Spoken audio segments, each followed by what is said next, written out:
Good morning. Welcome back to Stories with Pastor Macy. Last night, we listened to the first half of a record called Silver and the Snake, written and read by Eric B Hare. So this morning, we are going to turn that record over and listen to the second half. I will warn you that the second half of the story is a little bit scary. So just be ready for that, okay? We're going to go ahead and lift the needle off and flip our record over and turn on our crackly record player.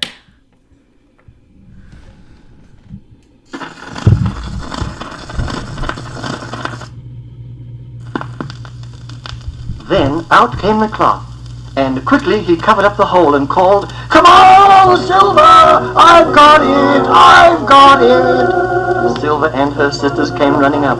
Quickly she put her hand under the cloth into the hole to get the mother bird. But it was not there. But there was something there, soft and cold and... "Oh!" screamed Silver, for the soft, cold thing in the nest was a big black snake, and it had bitten Silver on the finger. "Oh!" cried Silver, "what shall we do? Now what will Mother say?" For just a moment, three little faces went white with fear. Then Enoch quickly tied the cloth around the arm above the hand and twisted it as tight as he could.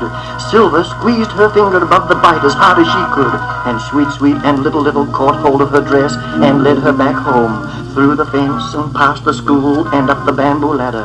"Oh, Mother, we're so sorry, but Mother, quick! A snake has bitten my finger!" cried Silver. Poor Mother! She had enough to worry her without this, but soon she had several rags tied tightly around the arm, and then Mother said, "Quick, Enoch! Run to the medicine house and call the nurse." And in a minute, Jenny, the nurse, was there. "Yes," she said, "I know what to do. I've seen the doctor do it lots of times. He cuts it with a knife." So she cut the poor finger with a knife. Cut. Oh, how it hurt and how it bled! And Silver cried and screamed so hard that the next door neighbor came running over. "What's the matter? What's the matter?" she said. "My poor finger," groaned Silver. "First the snake bit it, and then the knife cut it, and it still hurts. Oh!" Then said the neighbor, "I know what to do. You just take a stick of wood from the fire with a red-hot coal on the end of it, and you burn the place where the snake bit." "Oh, no," said Silver. But it hurt so much that at last she said, "All right, then, do anything." So they held her tight while they took a stick of wood from the fire with a red-hot coal on it, and they burned the place where the snake had bitten it. "Oh!" screamed Silver, and she screamed so loud that another neighbor came running in. "What's the matter? What's the matter?" said the neighbor. "Oh, my poor finger," groaned Silver. "First the snake bit it, then the knife cut it, now the fire has burned it, and still it hurts. Oh!" Then said the second neighbor, "I know what to do. You just hold the finger in boiling water for a moment, and it makes a big blister, and that throws all the poison out." "Oh, no!" cried Silver, but it hurt so much that at last she said, "All right, then, do anything." So they put some water on the fire, and when it was bubbling and boiling, they put Silver's finger into the boiling water. "Oh, my poor finger," screamed Silver. "First the snake bit it, then the knife cut it, then the fire burned it, now the boiling water has cooked it. Oh!" But do you know, it did make a big blister, and it did draw the poison out, and soon it began to feel better. But for days, Silver was so sick she could neither eat nor sleep, and it was more than a month before Silver's finger was entirely well again.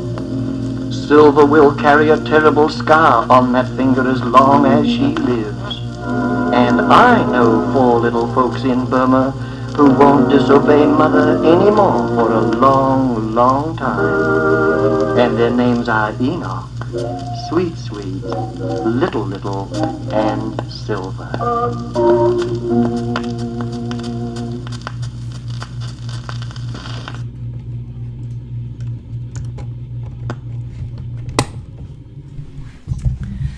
that is the end of the last story we're going to be doing with the record player.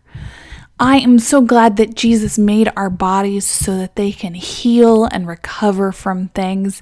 And I hope that you are close to a hospital when you need one so that you can go get better medical advice than Silver got in our story. I'm also very glad that Silver was okay at the end of it.